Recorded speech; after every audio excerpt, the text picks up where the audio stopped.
এটা একদম একটা গুজব গুজব কথা যে আমরা রসুলকে মানি না। যদি আমরা আখিরি নবীকে না মানি তবে আমরা কিভাবে তো ওনার নাওয়াসাকে ভালোবেসে আমরা এইভাবে রক্তাক্ত হচ্ছি। যদি আমরা আখিরি নবীকে না মানি, কেন আমরা ইমাম হোসেনকে এইভাবে ইমাম হোসেনের শোক পালন করব?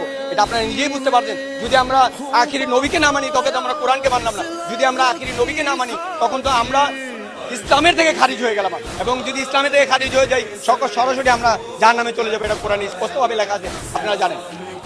আমরা এই পয়গাম সবাইকে দিতে চাচ্ছি, এই আহ্বান সবাইকে জানাচ্ছি যে আমরা এই জুলুসে এসে লাব্বাইক ইয়া হোসেন বলে সবাইকে এই মেসেজটা দিতে চাই যে আমরা এখানে যে আমরা হোসেনি ভক্তরা, এখানে যারাই আছি সবাই হোসেনের ভক্ত। এবং কেননা আমরা হোসেনের ভক্ত হব? এই কারণে যে রসুল নিজে বলে গেলেন হাসান হোসেন জান্নাতের সর্দার। এই জন্য আমরা হোসেনের ভালোবাসা, রসুল হোসেনকে ভালোবাসতেন, আখিরি নবীও ইমাম হোসেনকে ভালোবাসতেন। সেই সুন্নত পালন করার জন্য আমরা সবাই একসাথে, শিয়া সুন্নি কোনো ভেদাভেদ, হোসেনের মধ্যে কোনো শিয়া সুন্নি নাই। হোসেন সবাইকে ভালোবাসে, সবাই হোসেনকে ভালোবাসে। আপনারা এখানে যারা রক্তাক্ত হচ্ছে আপনারা তাদেরকে ফলো করে দেখেন, তাদের কোনো ওষুধ লাগবে না। এত বড় বড় কাটা হচ্ছে, এরপরও তাদের কোনো রক্তাক্ত কোনো শিলি লাগে না, কোনো ওষুধ তারা পান করে না। এটা ইমাম হুসেন আলাইহিস সালামের মহব্বতে রক্ত বের হচ্ছে।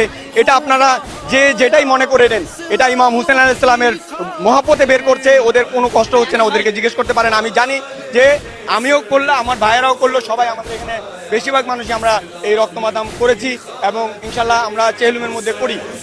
এই কারণে যে আমরা এখন সময় পাচ্ছি না, এই জন্য আমরা করতে পারতেছি না, কিন্তু আমরা চেহলুমে করি যে এই রক্ত জিঞ্জির মারার পরে আমাদের কোনো ওষুধ লাগে না, কোনো কিছু শিলি কিচ্ছু লাগে না। এবং একজনের রক্ত যে একজনের শরীরটা লাগানোর পরে ইনফেকশন হয়, আমাদের এখানে কোনো ইনফেকশন। এটা ইমাম হুসেন আলাইহিস সালামের একটা নামের মর্যাদা।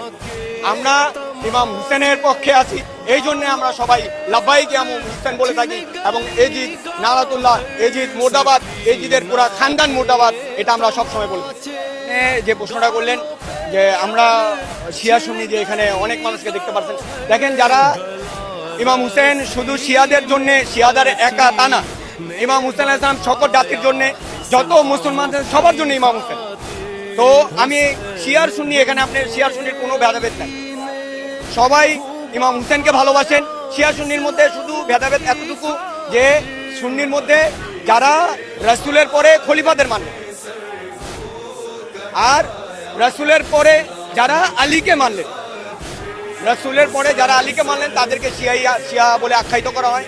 যেমন আপনারা জানেন সূরা মায়দার 67 নম্বর আয়াত, 66 নম্বর আয়াতে আল্লাহ নাযিল করে, ইয়া আইয়ুহাল রাসূল লুবাল্লিগ মা উনজিলা ইলাইকা মির রাব্বিক ওয়া ইল্লাম তাফআল ফামা ইয়াল্লাকুকা রিসালাতু। হে রাসূল, আপনি এই বার্তা পৌঁছায় দেন, যদি আপনি এই বার্তা না পৌঁছান তবে রিসালাতের কোনো কাজই করেন না। তো এই জন্য রাসূল সেই গাদির হুকুমের মধ্যে এই আয়াত নাযিল করা হলো। সেখান থেকে আমাদেরকে রাসূলের হাদিসের আলোকে মান কুনতু মাওলা ফাহাজা আলিউন মাওলা, যে আলীকে রাসূল মাওলা বানিয়ে দিয়ে গেলেন, আমরা সেই কারণে রাসূল যা দিলেন আমরা তাই নিলাম। রাসূল দেওয়ার পরে আমরা এই মাওলা আলী হিসাবে গ্রহণ করলাম, যে রাসূলের পরে আমরা তাদেরকে আমাদের অভিভাবক মনে করি।